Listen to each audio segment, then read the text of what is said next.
Heathendog. Yeah. Are you there? Do you want to do your OCC stuff today? Because if you do it, we got to do it right. I understand. Garthon, do you have a copy of Rift's Ultimate? No, I have. Okay. I think I have the original book. All right. I have a photocopy of the original book that I put that I threw hole punched and put in a binder back in junior high. Wow, that is some Bush League shit right there. I'm thinking, baby. I'm thinking that we wait. We wait till next week. I'm okay with that. We're saying it live on stream. You know what? Sometimes it's going to go like this. When everybody's sick, they just got to deal with it. And I mean, this is a conversational stream. You know, we're not getting paid big bucks to do this. So if you guys are okay with that, I think we move on. We can talk a little bit about what we were going to talk about, which were the 3 OCCs.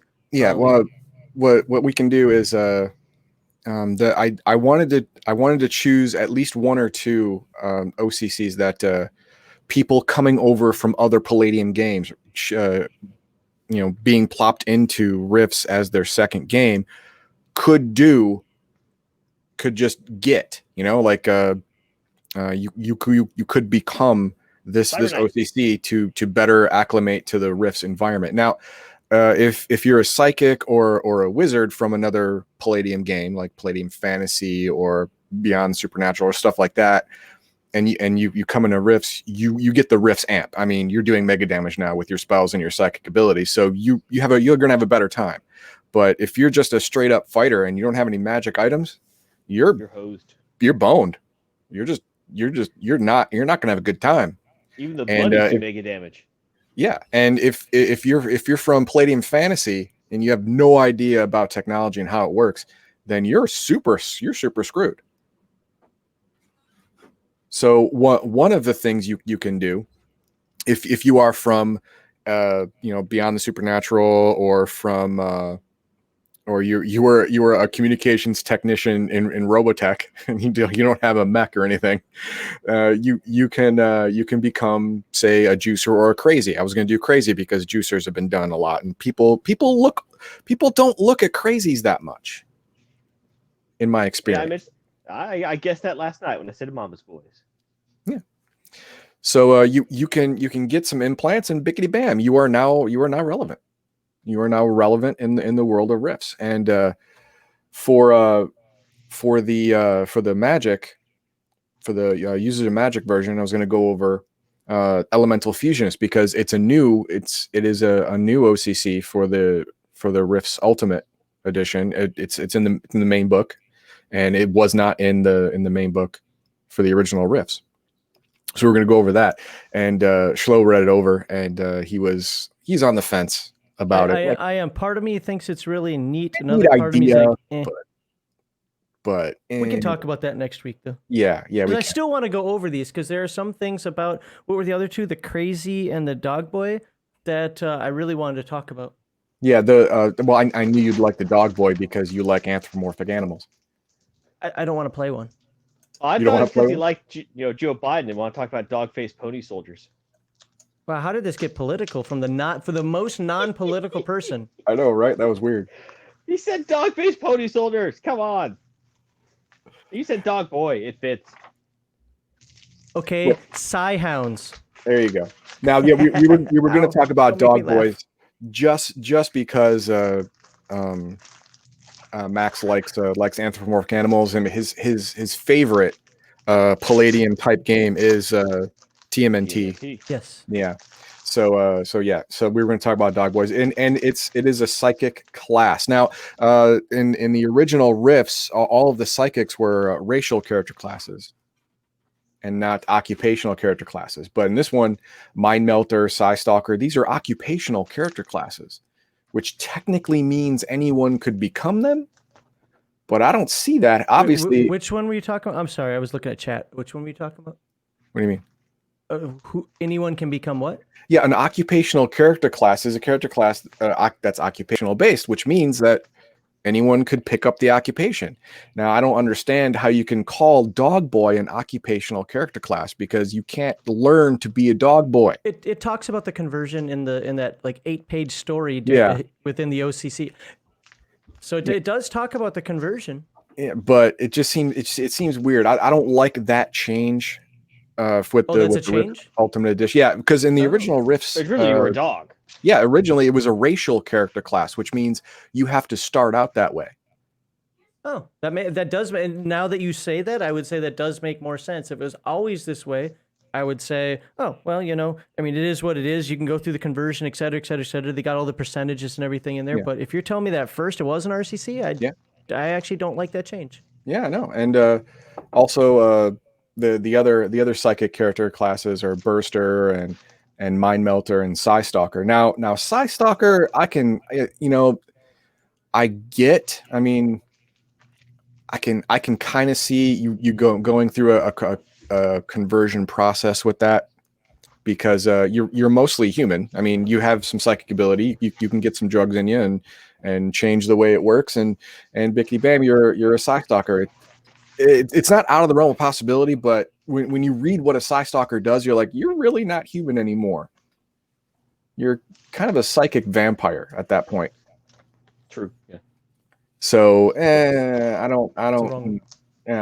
not into that. I mean, the only racial character class in this main book is the dragon hatchling. Yeah, I did seem to remember that in the past there are more, but I mean, I'm so ignorant of Rifts that I don't like to say, oh, there should have been more when I don't actually know. But I thought there were. Now, what a lot of people don't remember is that when a non-Rifts character comes over to Rifts from some other universe, dimension, whatever, magic is so powerful here that there's a chance that they can be psychic. They have a latent psychic ability that is manifested just because of the high background magic of the world. So your man-at-arms fighter dude from Palladium Fantasy comes over here and he's got no magic weapons and he's going, oh, holy shit, I'm just going to get murdered. He could just become a psychic. There's a role. It's somewhere in the book. I forget which page it's on, but there's you can answer a question for me. What's that? There's something that threw me off. So it said that the coalition doesn't like DBs at all. Correct. Okay. However, so does that mean anybody that rifts? So if that poor Palladium Fantasy character accidentally gets rifted in, does that mean that the coalition automatically hates him? Because it also sounded like they were trying to reach out to them as long as they were human. Is somebody eating? Somebody eating on the stream? I'm bagging comic books. Oh, sounds like eating. All right. Well, yes, the coalition believes anything that comes out of a rift is a dimensional being and is untrustworthy, even if you are completely human. But you were rifted here. You weren't born on Rift's Earth. Even if you have no magic, you're just a dude. Then you are seen with suspicion. But you don't have to say that you came from Palladium Fantasy or you came from the Robotech universe. I mean, you'll probably give it away just because you don't know anything. I mean, to be fair, even your slang English, if you want, right, would give you away. Yeah, There's no way that people after that kind of an apocalypse and so forth would speak exactly like we do now. At least, right, there'd be accent or terminology difference. It's true. It's true. Well, that's because they're going in. They're like, so where are you from? Oh, my good lads, I am from Chicago. Oh, you're not from Chicago. It's not that bad, but yeah. Yeah, I don't know the way they describe Chicago, which isn't even in Chicago anymore. Yeah, Chi-Town, yeah. It's actually like 60 miles away from where Chicago used to be. Prithee, my lords, I be from Texas. I don't know what accent I'm doing. I just know it's bad. Well, hey, you know what? You're adding energy to the stream. You keep doing it. It's some kind of ist. I don't know which kind, but God, ow! Don't it's make me breathe deeply. I will start getting into coughing fits. Yeah, and anything from a rift is at best kept at arm's length. At best, so they're never going to trust you. I don't know what that means. Ghost of Tanlarn. Shit, Argo. What happened? I don't know. Shit, Chicago. Ah, I get it. Okay, Chicago shit. Okay. Okay. Chicago does suck. I'm not gonna lie. Chicago's a terrible place. Oh, I've driven through it a few times. Actually, always to go to Heathendogs. If you're from Chicago, move. Yeah. Heathendog always makes me drive through it. That and Gary, Indiana. Hey, they had a nice song about it. Out to me. I don't know if it's a nice song. Was Well, it Gary, Indiana, Gary, Indiana, Gary, Indiana? Something like that. Yeah, it's nice. It's not I good. guess. It's not good. It's a nice song. It's nice. There are worse songs about places like Chicago, that toddling town. That's just dumb. All right. Anything else on Chicago. riffs? Yeah, there you go. That pertains. we will go over the 3 OCCs. Oh, by the way, let me mention a couple things about riffs for you. We got some comments. There are some people who want us to make characters for the game. And we will make one at least. I don't know which one. I mean, ideally one of the 3 we're gonna go over: the Dog Boy, the Elemental Fusionist, or the Crazy. Ghosts of Tanalorn. Yeah, he's like, so Chicago side. What have I missed? You've missed that we're sick. We're trying to kind of power through this a little bit. Give at least some semblance of a live stream. We're just kind of talking a little bit of overview of what our plan was, and then just make some side conversation right now.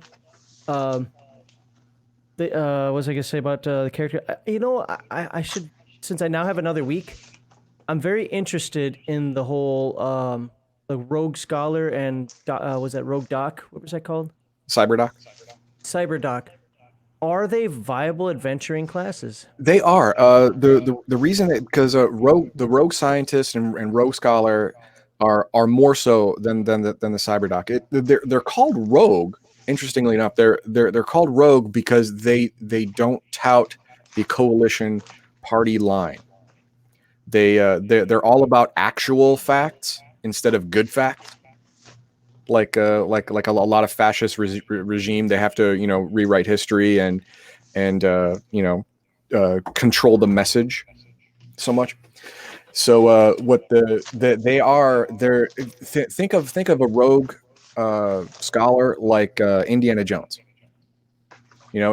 He's sure, yeah, he's learned. He has training and archaeology and book work and stuff like that, but he's also rough and tumble because this is the way the world is now. So to find knowledge, you got to go out and get it.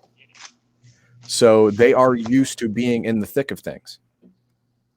Same thing with the Rogue Scientist. I mean, they are out in the world doing their thing, collecting information, data, pioneering new frontiers in medicine or physics or whatever. You have to be out in the world, and the world's a dangerous place. So they are tough.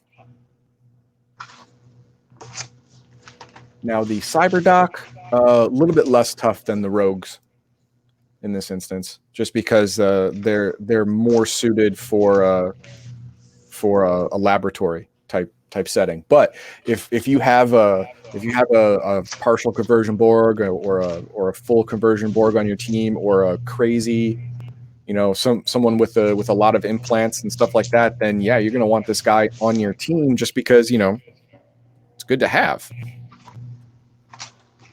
But I think of that like if you know Shadowrun. Pizza. What? That's my son. He's making some noise. Just like. Oh, okay. Well, if you know Shadowrun, there's the rigger, who is great to have on the team, but he's useless except for certain situations. That's kind of like what I feel about Cyberdoc. Okay. Great to have, but more as an NPC. Understood. Okay. Cool. I've got nothing else because I just wanted to talk about the thing. So, so how about Phase World? I've never played Phase World. Phase World is which world book is that? Phase World? Oh, isn't that its own game? No. Well, it's a supplement for Rifts. Hang on, I have the book. Let me go get it. I'm pretty sure that Ralph Bakshi's Wizards was based specifically on the movie. That's my take anyway. God, I want some energy. Okay, I'm gonna do something really bad. Oh, I can't put on my camera. I have no lighting here. Turn on my lights off. Well, I wanted to let everybody know, those who watched a couple streams ago where we went over Vaesen. I got my Vaesen hardcover today, the canvas cover, signed copy of it. So I'm pretty happy about that. It's just as beautiful on the inside. It's got some really cool. I mean, I like the type of paper they used. It's kind of matte and rough, but not annoying. So it's a Definitely heavy. hardcover covered in canvas. Well, no, it's like that canvas inlaid. That's the best way I can describe it. It's like a canvas cover. It's cloth.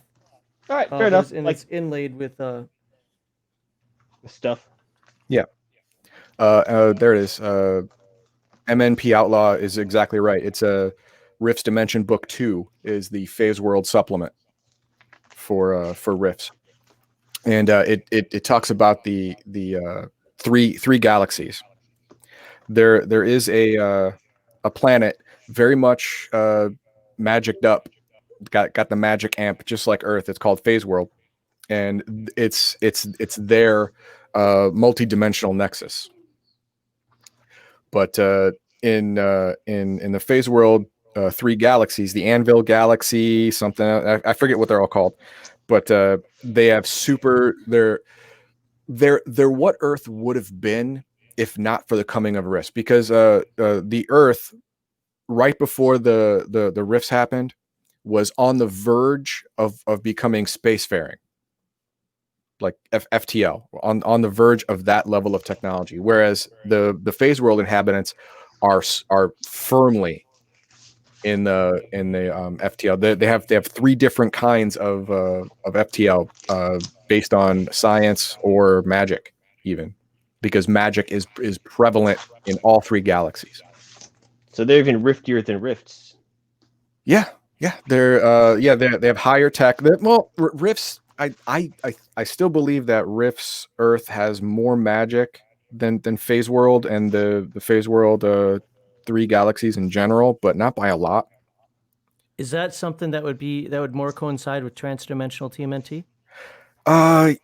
Yeah, I think it would fit in more. I mean, I was going to talk about Phase World at the end because Well, then look, we have something to look forward to. There you go. Because it follows my original line of thought, where if you're from Beyond the Supernatural, TMNT, Robotech, Palladium Fantasy, and your characters are too high level, and you need them to, they still want to play their characters because they love their characters, but it's just too hard to get them scared or worried because they're just too damn strong. Move them to rifts, now they're a little fish in a big pond again.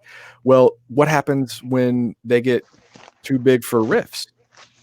I mean, you start to get ridiculous, right? No, you move them to the 3 galaxies. It's not quite as huge a jump, but the level of technology is different enough to where, wow, all of our weapons and vehicles are just backwater hillbilly crap to these people. Gotcha. Yeah, I mean, yeah, a possible nexus point, right? I mean, you could just like you got a random rift that rifted you into rifts. Rifts happen all the time in rift. I mean, it's called rifts. I mean, sure, opening in space time happens all the time. You could fall into it for like no freaking reason whatsoever and end up in the 3 galaxies. Was the robot pilot OCC in the original game? I don't remember that one. Robot I don't pilot? think so. Doesn't mean it wasn't there, but I don't remember it. It wasn't in the core book. I think it was No. added with the other books. It seems like, I mean, and I'm being kind of snarky with this, but it seems like, we lost the Robotech IP. Hey, let's throw it into Rifts. Well, I mean, it was the Northern whatever supplement. They had a lot of mechs you could pilot. What was that called? You're not helping me, Heathendog. Northern what? What are you talking about? There was a supplement that was on like the northern areas called the Northern Alliance or Northern something. But they had a whole bunch of mechs you could pilot, I remember. I think that's where the mech pilot thing came from. I'm not sure. Don't quote me. Kanadistan? But no. No, it's the Northern Gun, Ishpeming, I think Ishpeming, something like that. Something like that. Yeah, the Northern Gun is a company in Rifts that specialize in armors and weapons. Yeah. Southern Cross was Robotech. Yes, Right. Southern Cross. It was the worst Robotech. Yes. The worst. I know most Yes, people it like was. the first one. I like Invid Invasion. Well, the I Invid prefer Invasion is better. Generation Driver Mosquito. I don't know. The Invid Invasion is better than Southern Cross. So Southern Cross was a giant, just shit show of bad characters, bad writing, and bad storytelling. Hey, considering what they were working with, gosh, I forgot the name of the guy doing the writing. He did a really good job trying to mash that into between everything else. Yeah. Well, it was a bad situation all the way around, but yeah, it didn't turn out great. And Harmony Gold sucks. I just want to add that. Well, everyone knows that. Oh, don't stop it. They are bad people and a bad company, just so everyone knows. That's like saying, all right, what Harmony Gold does is say that they have the patent on Reese's Peanut Butter Cups, so no one's allowed to make chocolate. That's what they're doing. So F them and their stupid, golden, harmonic, farting asses. All right? There you go. Ghost of Tenelor. No, I never made it to the Mech Warrior pods. I had one opportunity to go, but long time ago when they first came out, like in 91, 92. But I never made it there.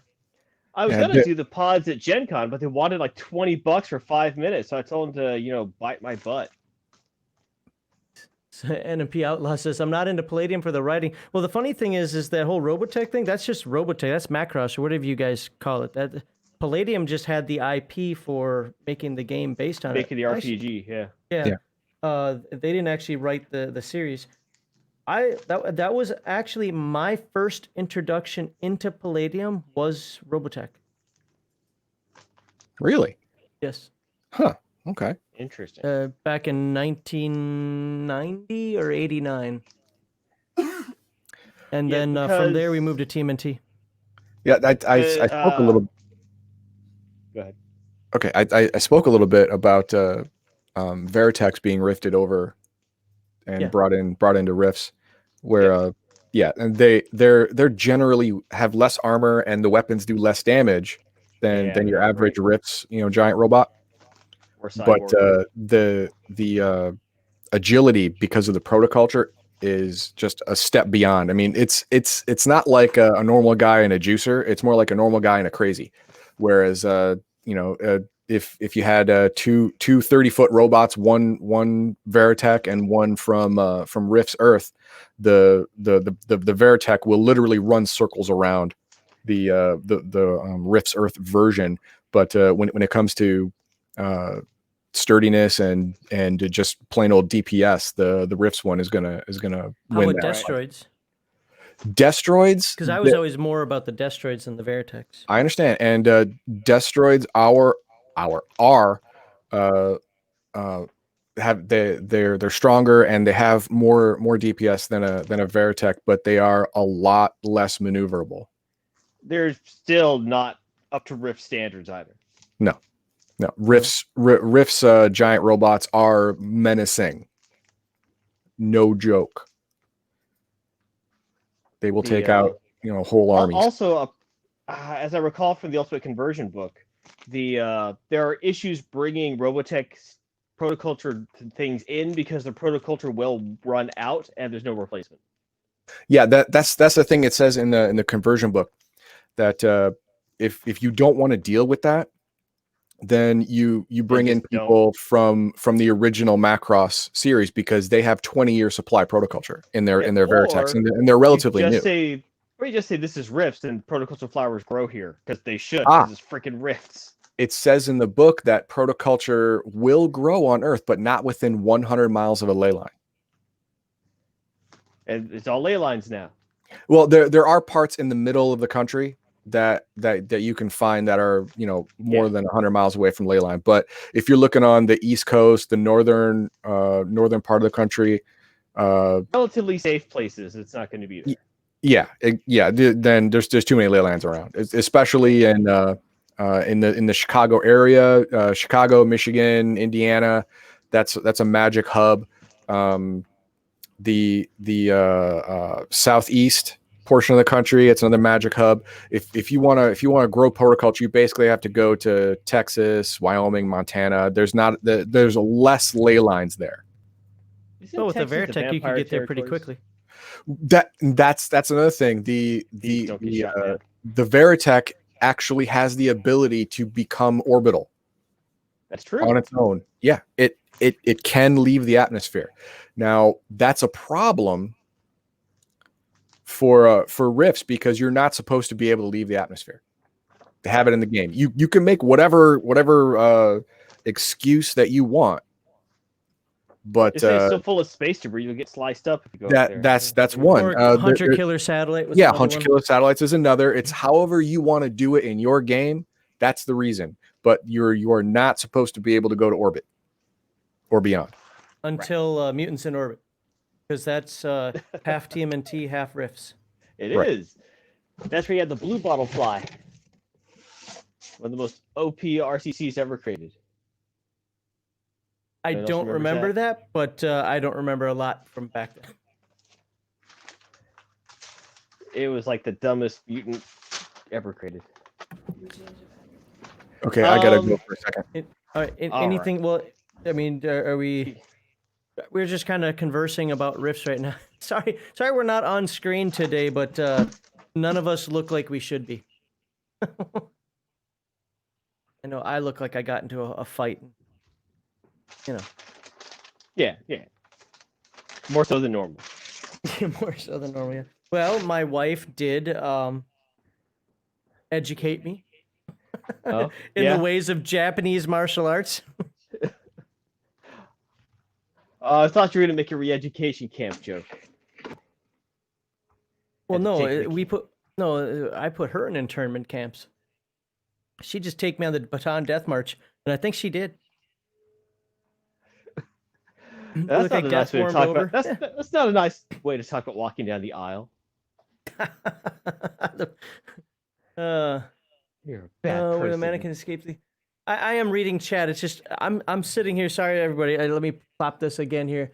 I am starting to sweat like nobody's business right now. It's just I go through those chills and then the sweats and the chills and the sweats. It's not crazy bad. It's not as bad as the worst case of this I had, but it's definitely. Also, I can't take a deep breath. Otherwise, I said this waterfall in my lungs and I just cough.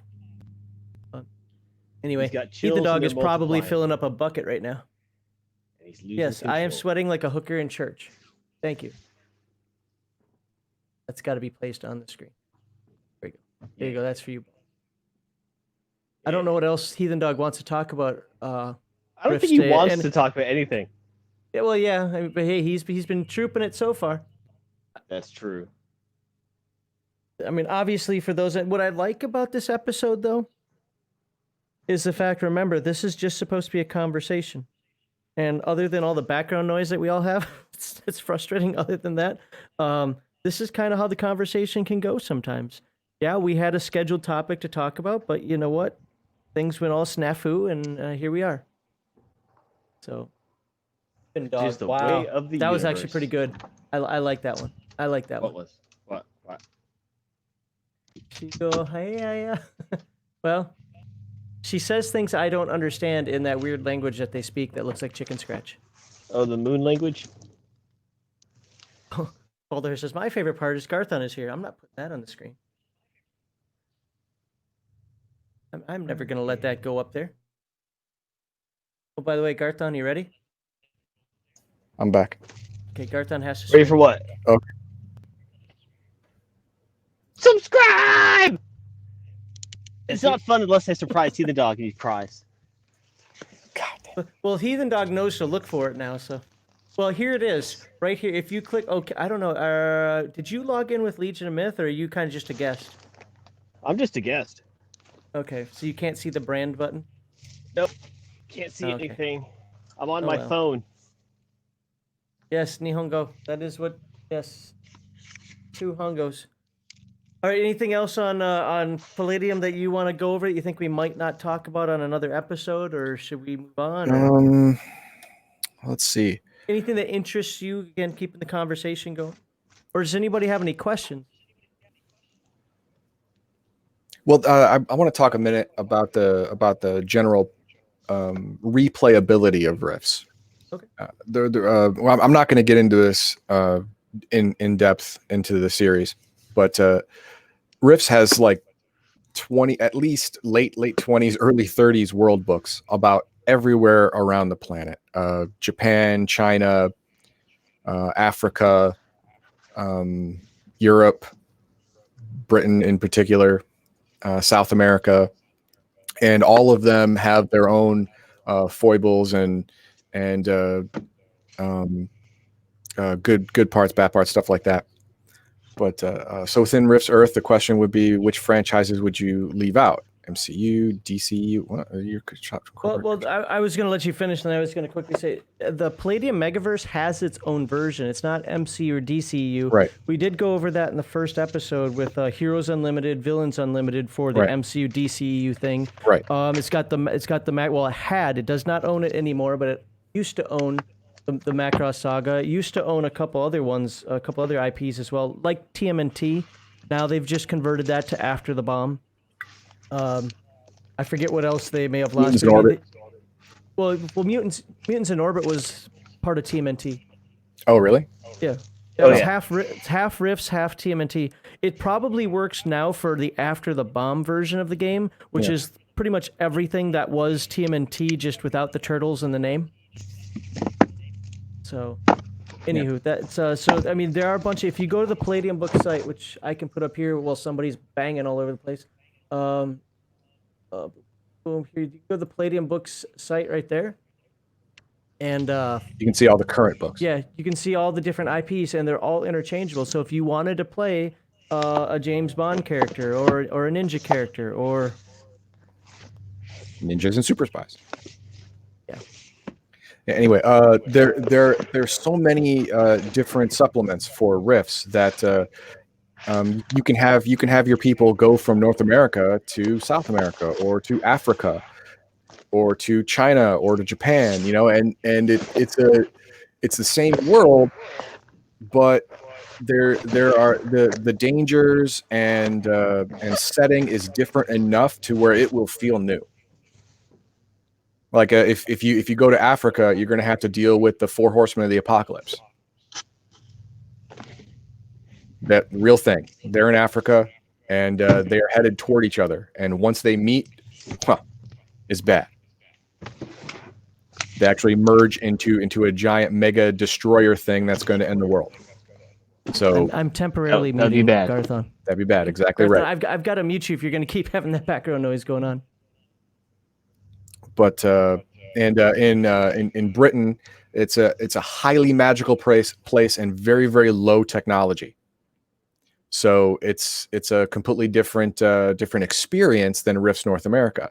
In China and Japan, they also went more magic, especially in China, and they went back to their roots. They went back to the old ways, feudal Japan and dynasty type. Doesn't that stuff happen in China. every game ever that uses Japan? Yeah, but the cool thing is that they have one bastion of high technology in China. They were doing an experiment right as the rifts happened, a teleportation experiment, and they were trying to teleport like a pot or something. Time warped. Yes, I'm getting that right. They're like they were teleporting something like 10 feet away, kind of like the Fly, the Jeff Goldblum one, where he was just trying to teleport from one pod to another. Well, they flipped the switch right as the rifts opened up, and with all that extra energy, it actually took that city and the 2 other cities nearby out of phase with reality for 300 years. But it was only like 3 days for them. It was 300 years for everyone else. When they came back, it was the now riffs. It was now. So they're 300 years later, but they still have all of the science and technology of the golden age of humanity. Interesting. Didn't Russia just go large? Whatever existed, they just made it bigger. I think that's the only book I don't have is Mystic Russia. I think it's the one that you have. I don't have it. I got it because Bob gave it to me because, I speak Russian. Not There you go. fluently. Don't anybody start typing random Russian crap into chat. I haven't done it in over 20 years. But, yeah, so he gave that to me. I want to say, I didn't read it, to be honest. I never read it because I never intended on getting Rifts. But I'm going to tell you, this might surprise you, may not surprise you, but I'm really thinking about getting the Rifts Ultimate book after reading what I've read, for this series and so forth. And I'm not just doing it because, I really need this book. I don't know what's changed, but I'm actually finding Rifts interesting, which I did not when we played back in the 90s. And believe me, you guys were not my first experience with Rifts. Right. You were my best experience with Rifts, but not my first. Kind of like a bad girlfriend, right? But, so I've just never really been interested in it. But as I've been reading this for this segment, I'm like, this actually is pretty darn good. But then again, let's be honest. Somebody said earlier about, I'm here for the games, not the backstory. One thing that Palladium does really well, Kevin Sambaita, or however you say his name, the backstories, whether it's Palladium Fantasy, even Heroes Unlimited, with its like 15 different character classes that they mash into one book, finds a way of writing everything up in an interesting and, dare I say, colorful format, a way that makes you feel like you're there. Yeah. And I do like all the backgrounds of like every world that I've read for Palladium. I've liked them all. Yeah, they do a really good job of storytelling and world building in all of these. But it's a little easier when you have a whole book dedicated to one area. But you know what the caveat to that is, though? What's that? The one caveat. What the hell? Slutsanoya Ruskaya. My God. Random Russian crap. That's good. Oh, random Russian crap. Okay. Well, Ruskoye, I got that as Russian. I don't know the word random. And crap, I use golova. No, that's head. Gavno. So, anyway, what was I saying? Oh, the worst books done by Palladium, in my opinion, are the original After the Bomb books. The original ones with the orange cover after the bomb and then Roadhogs and so forth. I honestly thought that those were the absolute worst books that Palladium ever came out with. Because they are really, really light on backstory. Yes, they're light on backstory, light on meat, light on anything in there. I mean, even and they don't mesh well together. Mutants of the Yucatan does not work well with the straight After the Bomb characters. Like the Mutants of the Yucatan characters are so underpowered. And I don't understand why. And I still see that they sell those books. I'm hoping that the After the Bomb game, which I'm considering ordering also, I'm hoping that fixes a lot of that. After he lost the IP and rejiggered it. But that's I always thought that those were the worst books, and I absolutely enjoyed reading the Palladium fantasy books. I think it was Garthon actually that got me into reading those, or the main book. And each character class, if you look at it at first, you're like, oh my God, this is 3 pages on what a damn paladin is. And mind you, this is 3 pages of old school typing. It's like 8-point font. But it's always interesting. And like the dog boy we were talking, how many pages is this dog boy thing? Here, let me I've actually got it up on my page, my screen right here. I could show this. Be a little more interesting than what we're doing. Where's dog Just boy the dog boy, I think it's 142 to 140, so 6 pages. 6 pages. And you don't need, you only need like what, a page at the most, 3/4 of a page to show the stats and attributes and so forth. The rest of that is like how they fit into coalition society. How and how to play one. Yes, and I like it. It's not so constraining as Earthdawn Disciplines, even though I love Earthdawn Disciplines as well, but it's not so freeform as to make 5th edition Dungeons & Dragons players happy. I mean, it even says that the dog boys that leave, the 5% that leave, are still loyal to humans. Because they're dogs. Yeah. Dogs are loyal. They've been bred that way.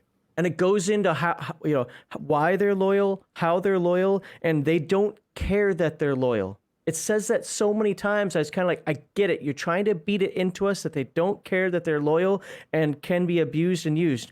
Although, you know what I did find surprising is that the coalition states don't abuse them.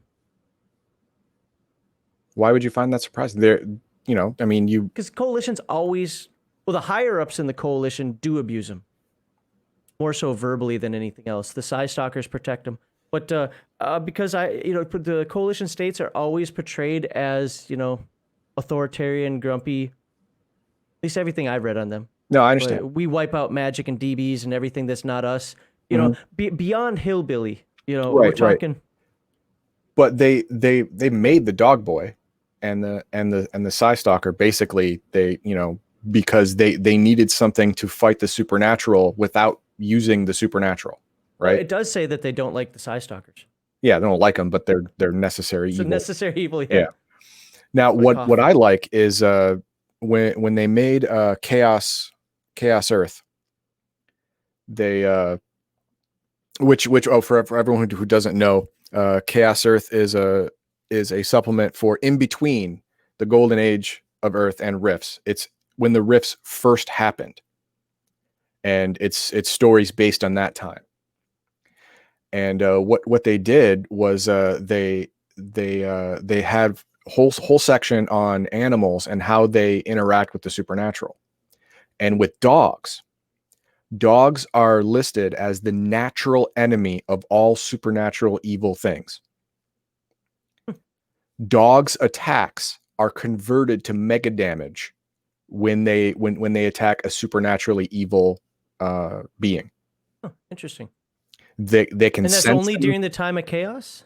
When the rifts happened, dogs got this ability, or they always had it, and it wasn't apparent because there was no supernatural evil beings trying to kill you. So they didn't know until that happened. Shadzar, if you were to go pure real world metaphysical type nonsense, cats would actually they would understand them, they'd see them, but they'd be able to walk freely through them. Dogs would sniff them out and warn you about them. Yes. What the dog actually does is senses supernatural evil. I think it's like 100, 200 feet away, whether it's transformed or not.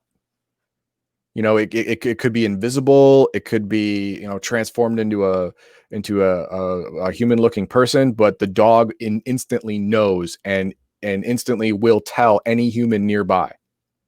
And if it gets within 20 feet, it will just attack.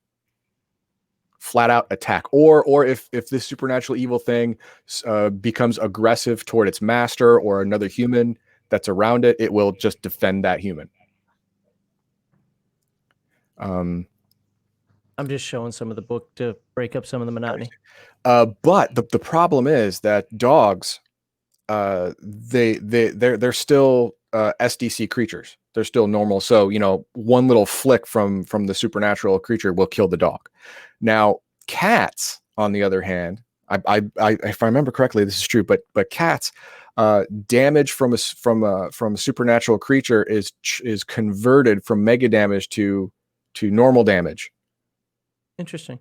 So when I used to study the occult and all that stuff, one of the things that was always talking about is that cats could interrupt circles and cats could get in the way and so on and so forth because they're naturally some BS, I don't know. But dogs would always ward away spirits and ghosts and other such bumps in the night. Yeah. So that does make sense that and how they interpret it.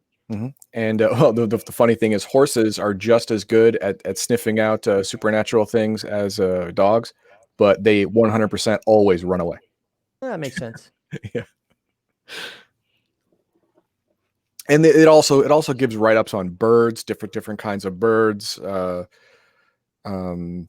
insects, stuff like that. So they put a lot of time into this, and they also have sections on old ways to fight supernatural things like garlic, cold iron, silver, garlic, wolf's bane.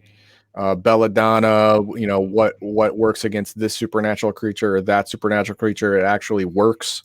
Salt, yes, salt works too. but only If I remember certain kind. correctly, it didn't like repel or anything. It just did a certain amount of damage.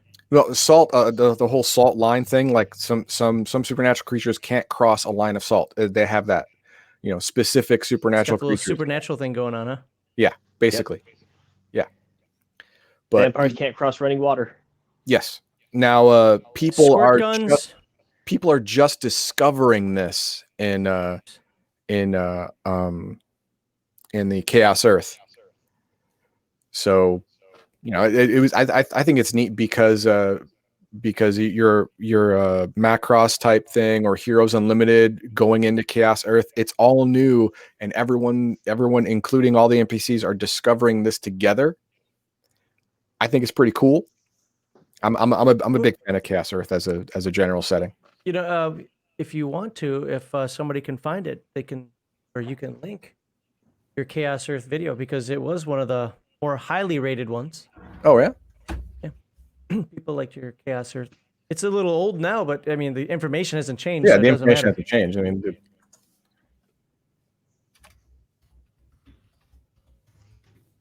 So I want to thank everybody who's been putting up with our slow stream. oh, there it so is. far. Thank you. I haven't run this in a while, but those of you who've been coming in and out, so let's put that back on the screen for a little bit while I'm showing some pictures. There it is. Really, any questions you have and so forth. For whatever reason, I think I'm feeling a little better now than I was even 15, 20 minutes ago. That's a good thing. And if I'm going through these Power of pictures, positivity. it's you. You're the only positive one here. That's me, baby. Talk about that. I need to mute myself. I have to take deep breaths every once in a while. If I take a deep breath, I won't be on the stream anymore. I'll be coughing for like an hour. Taking a little shallow, I'm going to die breaths. I found you guys through the chaos. Oh, look at that. Oh, look at that. Yeah, that's good. Good stuff. Well, we plan on sticking with Palladium for a while. I know Heathendog wants to focus on Rifts, and, we'll see how far this goes. The two games that I'm waiting on, because I have to get copies of them, are obviously when Cyberpunk 2077 comes out, we're going to transition to that tabletop RPG, take advantage of the hype. But also, I'm waiting for my physical copy. Yes, I could download a PDF right now, but I'm waiting for my physical copy of Big Eye Small Mouth. I have the second edition of that. Yeah, this is the 4th edition. It's still Yeah, tri-stat. they got to be up to 4th.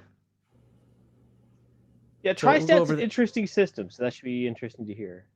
But I look at it like this. See, there are two things about the game. The tri-stat system interests me simply because I can stop that. Simply because I find rules light games just to be interesting. I'm not saying good, but interesting how they accomplish it. Like the Free League Publishing games. To be honest, it's the only rules light game system I enjoy. I typically don't like rules light games. I typically like encyclopedic games, but I'm not talking 3rd edition D&D. I'm talking games like Palladium, where there's just so much there, so much you can do. Not every little nuance of the rule has to be adjudicated through a calculator. Am I the only one who can't hear about Free League's publishing without thinking of the FRR? Free Rasselhog Republic? Yeah, I always think of that. I know they're not linked, but I always think of it. No, the Free League Publishing actually comes from the first game that they did, which was Coriolis. A lot of people think the Mutant games are first. Mutant games are readopted, if I remember correctly, but Coriolis was the first game, and it's one of the factions in the Coriolis game. Oh, you on the screen right now, you have that shifter. Yeah, that's a guy just wearing a vest of dynamite. Dumbest class ever. Pretty much, yeah. I would love to see somebody who played. Here we go. I'm going to reach out to the viewers right now. If anybody made it this far into the video, especially with this being on YouTube later, and not falling asleep, sorry. But if you make a shifter, if you like the shifter, if you think the shifter is viable, I want to bring you in to debate Heathendog as to why you think it's viable. Yeah, we'll do a Crowder thing. Shifters suck. Change my mind. Oh, that was Crowder? Yeah. I've just tried to stay out of politics so much. I never liked this breathing apparatus for the leyline walkers. Well, that is an affectation from Chaos Earth. In Chaos Earth, they're called Blue Zone Wizards, or I think Blue Zone Wizards, yeah. And right after the rifts happened, the atmosphere was all jacked up because the Yellowstone super volcano went off, earthquakes everywhere, disease and famine because of all the dead bodies, and you had to wear for the first couple of years, you had to wear a breathing apparatus if you're going to be outside. And the Blue Line Wizard only had their power on ley lines. So they were outside. I do remember that the original ones only had their power there. Yes. Yeah. So they had to wear that, and they were wearing it so many years, it became a ley line walker affectation. Like this is their uniform. Gotcha. Okay. They don't Makes really sense. need it. Yeah, but it's tradition. It probably just came because who was the artist? Stephen Long just really liked drawing him that way. And then they decided, yeah. Make a reason for it, right? Yeah, I mean, with the way somebody, that never happens in gaming. Yeah. But then again, with the way Kevin Sabati is, he might have actually planned all that out and said, okay, when you draw this, they always wear one of these, Why? He does love to play. He loves to plan that kind of stuff out, man. He loves that deep thought. And then he also loves like stupid systems that makes like spraying an automatic weapon useless, Just saying. Was it I use the but see, I don't know how well it would work in Rifts because of the mega damage stuff, but I use the Compendium of Modern Weapons with the penetration value and so forth. I don't think that would work with Rifts. It doesn't. Not really. There's these all crazy magic composites and laminars and stuff. Yeah, you can still give a penetrating value. The thing that stops it is the mega damage. Yeah. Mega damage does not do anything with penetration or armor rating. It just bypasses all that. Yeah. All right. Anything else, or should we slowly dive into the next thing? I mean, I don't want to stop you from talking about anything you want to talk about since it's kind of just a scrub episode right now, but I think the information we're given is good. You know what? If I'm head of propaganda, I want to wear a uniform that looks really intimidating. Oh, funny story. Stop scrolling. General Jericho Holmes. He is a really, really good example of Rifts doing really, really good world building story wise. There in the 6 source books for the war on Tolkien, he has a prominent role, and he is a coalition hero, and I really recommend if you're into Rifts and you want to do a long campaign, because like I said, this is 6 supplements, 6 full book supplements on just the war between the coalition states and the Federation of Magic, based in their capital of Tolkien. And Jericho here, they write him up as to be like, super tactical general. He does amazing shit, and it's awesome. And you read the stories like, my God, this is a good story. This could be a book by itself just about this guy, and I'd have fun reading it. Like it's really great. So check him out if you can. Jericho Holmes, will read up on him. You said that Rifts has a lot of replayability because of the different world books and because of the different world books, right? Outside of that, and it kind of reminded me of something that I always kind of felt that every Rift session was the same. How's that? Just generally speaking, we're either shooting monsters or we're shooting coalition. Kind of like that. I'm oversimplifying, yes, but I really didn't feel like the world changed or progressed because of what we did. At low level, that doesn't bother me at all. Well, but isn't that the fault of the person running the game? That's the fault of the game master, really. Who are our game masters back at Andrews? Well, I was one of them, but I don't think your game lasted long, did it? No, I didn't run Rifts for all that long. I say because I played the cyborg. I took over Bob's game. Oh, did you? Okay, because I played the cyborg in his game. Yeah. Yeah, that was the elemental eyesore thing. It's funny is that when I was reading that crazy thing, how spot on that what was his name, Mike, Yeah, I think was that was his name. was With playing Eyesore. playing the crazy. I'm like, this dude was spot on. Everything I'm reading here is exactly how I played it. So good on him. But if you actually get the world book and go through its story that it has with all of its not example adventures, but it has adventures that you take in order to have your characters experience the whole story. If you do that, you end up changing the world. The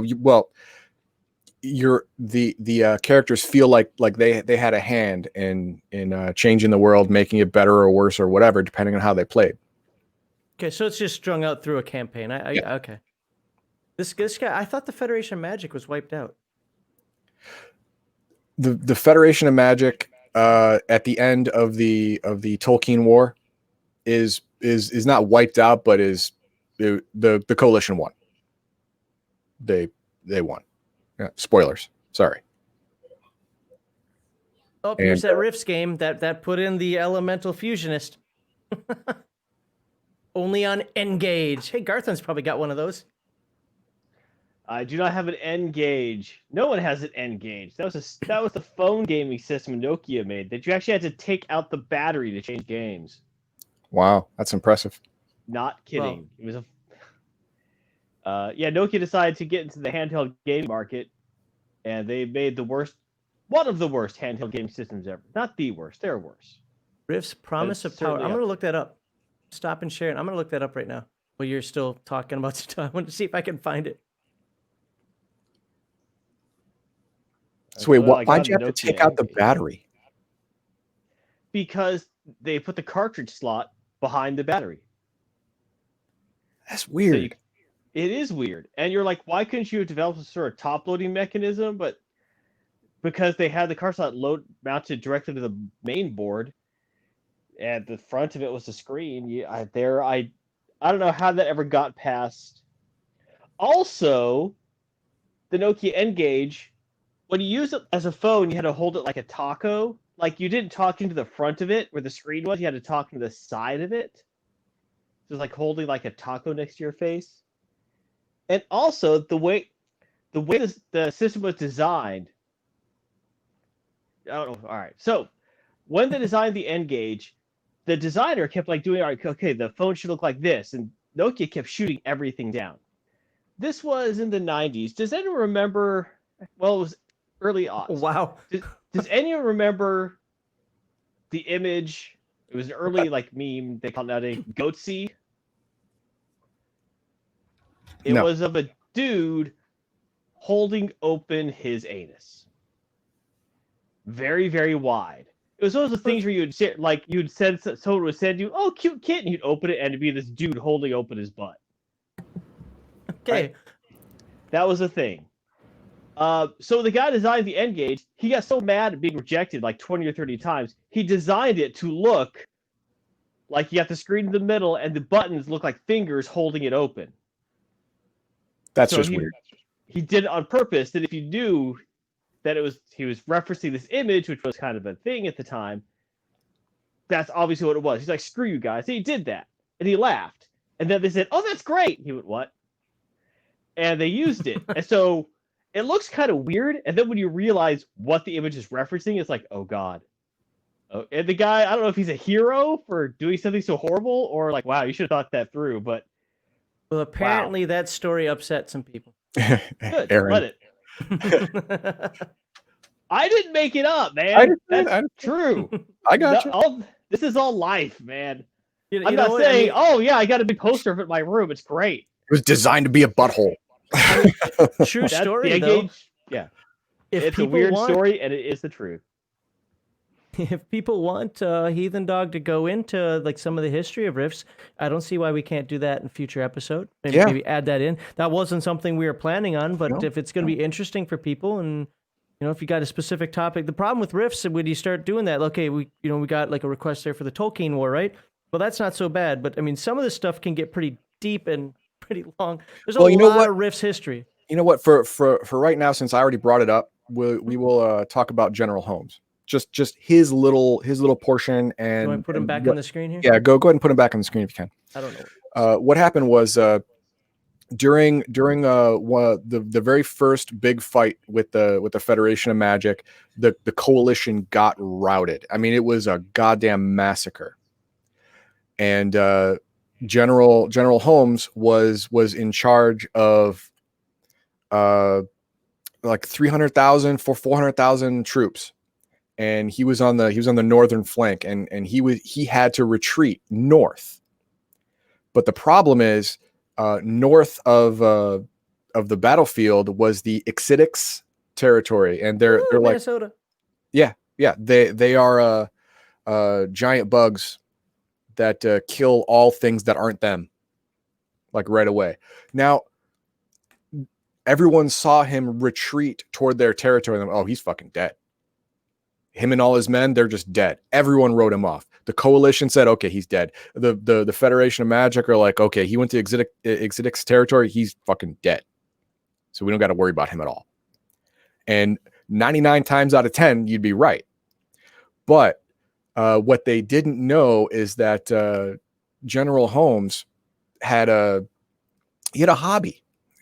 And that hobby was DB psychology, know your enemy type thing. And he had some theories on how to infiltrate Ixidix territory, and one of them what he put into practice, where he had all of his flying units come on the ground. He slowed everyone down to like 5 miles an hour. Nobody attacks unless attacked first, and then you only attack enough to drive the bug away, and then you just keep moving. You don't stop. Slow movement. And it just, it screwed with their bug brains. And after a while, they actually, to the bug's mind, they became part of the landscape. They were no longer enemies. They were just there. They were moving so the bugs slowly. Are intelligent. They are intelligent, but they are intelligent insects. They think differently. Fair enough. Okay.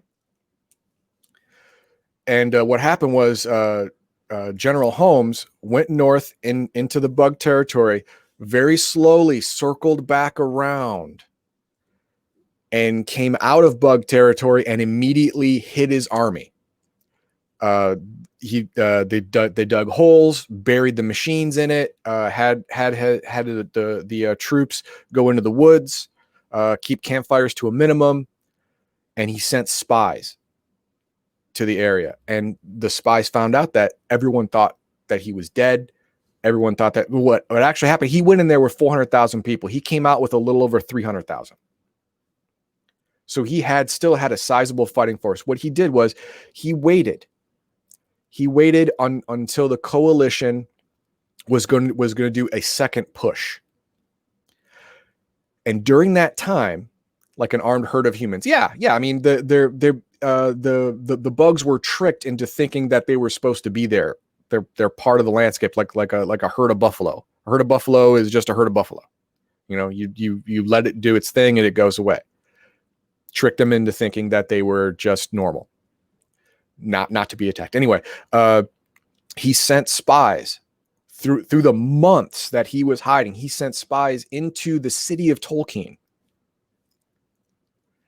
and they had 3 missions. One, set yourself up as part of the city. 2, map out all of the high profile targets, magical generation units, techno wizard structures, and 3, be able to destroy those in a moment's notice. And so when the second coalition advance started going, the Tolkien army moved out to the east to meet it. Well, at that moment, he told his men to blow all of the mystical shield generators, and he flew in something like 10,000 Samus, which are the power armor with the wings. And their job was just to buzz everything, just fly at basically ground level all around the city, causing panic and confusion. While that's happening, all of the sleeper agents blew all of the magical power cells, all of the techno wizard apparatus that allowed them to raise magical force fields or teleport people or communications, whatever. Blow all that. Once that's done, his main fighting force attacked the northern wall, which was the least defended, because that to come at them from the north, you have to come from the bug territory. No one does that. Well, he did it. And the moment his fighting force hit the northern wall of Tolkien, he broke radio silence, and he went on every single frequency and said, this is General Jericho Holmes of the coalition state. I'm attacking Tolkien City. I am at the gates. Does anyone want to fucking join me? And this hearing that caused so much swell of I don't say emotion, but momentum in the coalition army. Like, everyone thought this dude was dead, and now he's at the gates. He's sieging the city right now. Holy shit, I want to see this. So where's the supplement where he takes over the coalition? No, it doesn't. Admiral Prosek, Joseph Prosek II, who's also on here, he would have him murdered if he tried to get political, because he could take over the coalition at this point. Isn't the Emperor Prosek also? Joseph Prosek the second is the head of propaganda. He becomes the emperor. He takes over from his father. Oh, okay. But yeah, he would definitely have Holmes killed if even there was a hint of him becoming political, because he would definitely win. And the coalition is a fascist empire. You can't have people who are not in line. Fair enough. Yeah. But yeah, and so all of the coalition forces were just juiced, amped up, and just mowed through the Federation of Magic forces. Number one, from sheer momentum, and number two, all of their backup and all of their power base was disrupted, because Jericho had successfully disrupted all magical communication. The reason that Tolkien could not be breached is because it's in the center of 3 ley line nexuses, and they had a system to where they could tap all 3 at the same time to create an impenetrable force field around the city and the surrounding area. Well, Jericho successfully disrupted that mechanism from the inside. And that was his main plan. So they could not bring up the shield. And so when the coalition forces got there, they just ran roughshod just over them, because they were really dependent on that force field as a defense. Without it, they could not repel the coalition forces. They could not do it. And so General Jericho Holmes became the hero of the Tolkien War. All right. See, and that's just what, in one of the world books? That is in the War on Tolkien number 5 or 6. Well, we're not talking like novels here. We're talking game supplement. Yeah, it's a supplement. Yeah, I like that. Where is it? Because like you're saying, there's a crazy amount of world building that they put into these books. Oh yeah, really big would time. expect it. That's what I've always loved about Palladium as a whole. Siege on Tolkien, books 1 through 6. I mean, let's be honest. The game system itself can sometimes, like Garthon was saying about the whole, it's the only game where you can fire wild and have it be meaningless. I don't think it's quite meaningless, but I get his point. Or you can have an ogre mage be stronger than pretty much, all the NPCs you put them up against because he has 2 spells that was it the goo spell, the glue or whatever it was that Bob kept using? Yeah, it kept some sort of like Guga. adhesive carpet spell, Guga. Yeah. and then something else to come. So no one could move, and then you do something else, and they'd all die because they couldn't move out of it. And I Yeah. couldn't find Carpet any adhesion, loophole to where they'd be able to. Yeah, carpet adhesion. And there's no loophole to get out of it. So that would just, unless they flew, and they were flying at the time, they were dead. Yeah, I mean, Rifts and first edition Earth Dawn have a similar problem. For example, taunt. It is way OP as a power. In first edition Earth Dawn, yes. Exactly, that's what I said. First edition Earth Dawn, yeah. Yep. It's way OP, and it has to be house ruled, and carpet adhesion has to be house ruled as well. Now Rifts has a big problem in the original publication. I don't know about the ultimate, the newer book, but internally contradicting itself. I thought I read that part of what this book did was to remove some of that. Yeah. I mean, don't know it well enough to know to say it did or didn't, but yeah. For example, in the original Rifts book, which I have the physical copy of, there's one section talking about SDC, MDC type stuff, and there's one section that says that there is no amount of SDC that will damage an MDC structure. and that's how most of the game masters that I played with use the rule. Right, but That's 3 pages what later, it says in multiple books. It says that in the Robotech book and a couple others as well. yeah. But what it says 3 pages later is that there are 2 SDC damages that will damage an MDC structure: explosives and missiles, as long as they do over 100 SDC in a single attack. It will be rounded down and converted to MDC. For example, if you have like 5 pounds of C4 and it does 320 SDC damage, you round that down to 300 and it's 3 MDC damage. I mean, I absolutely 100% understand that you're quoting it out of the book. I'm not disagreeing with you, but I'm with Garthon on this one. That's the way it was always, like, because I started with Robotech as well. You could fire your SDC weapons all you want. It could be explosion, could be anything. It didn't matter. You could be using powers from Heroes Unlimited. Nobody cares. It's not going to hurt mega damage at all. On the flip side, 1 mega damage turns whatever you are, no matter how many SDC you are, into dust. Right.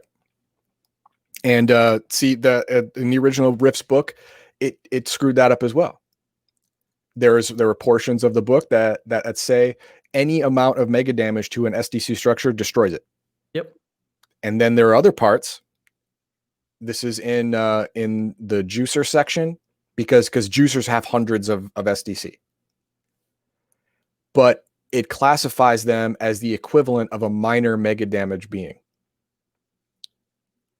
which means they're when they take mega damage, it is each mega damage point is changed to 100 SDC and is taken off normally, so they could survive it. Aaron says, "What's that ammo from Cleveland that can make SDC gun MDC damage?" In this book, in Rifts, there is actually no, in Chaos Earth. Is it? No, it's Phase World. It's Phase World. I got it right here. Naruni Enterprises has a bullet that when you fire it off, it turns into plasma and shoots out the front of the gun, and it does MDC damage. But it's a gun. This thing is your normal run of the mill gun, and the bullet, cartridge, and everything, because of the chemistry of that's inside the bullet, when the primer is struck, it just changes into plasma, and even there is no shell. It's just a ball of plasma now, and it shoots out the front, and it does mega damage. Trying to find it, but I believe it is from Naruni Enterprises and one of the companies in the 3 galaxies. Yep, there it is. Yep. NE-10 plasma cartridge rifle. It does 1d4 times 10 mega damage per shot, which is a lot. I mean, in Riff's the main book. 1d4, 2d4 is your standard handgun, and 2d6, 4d6 is your standard rifle in mega damage. But these things do 1d4 times 10. It's crazy. He said he thinks that it's just something that he heard about Cleveland. I know nothing about the lore, so I can't. Yeah, I don't recognize that either. Now, to be clear, like you said, they're like 20, 30. Yeah, books. I got 20. Have you read them all? No, I haven't. Oh, I've read them, like, except for Russia, but some of them 20 years ago. Fair enough. Okay, you know what? We've actually spent a little over an hour on riffs. I think we're at a good stopping point. Unless there's more you want to talk about. I mean, I think it's time to hit segment 2 thing. Or Hawkman had a question on our Discord, but it doesn't look like he's around right now. Maybe, unless it's just his icon's weird, so we might not get to that. But what do you think? What was his question? It was about fudging dice rolls. I told him to come on at the end of segment 2 or in segment 3 to jump on the stream and ask the question. Mm-hmm. So, but there will be. I mean, if this is going to interest people, I see no reason why we can't do a quick, maybe 1-shot, 2-shot history lesson thing. Gotta be a little careful about it because, well, today we're both slow ourselves because of not feeling well. It's also kind of a slow topic just to go over history, so we'd have to find a way to make that somewhat entertaining and turn it into some sort of storytelling. But other than that, I don't see why we couldn't do that. But that's up to Heathendog. He's the smart one on that. Yeah, I mean, throw it in the comments or on our Discord if you want to see something. You guys got no, we don't got the COVID. Well, Schlo might. I don't. Wow. I've been tested. Well, I was tested a long time ago. I might have to go get tested again. I don't know. I've got bronchitis.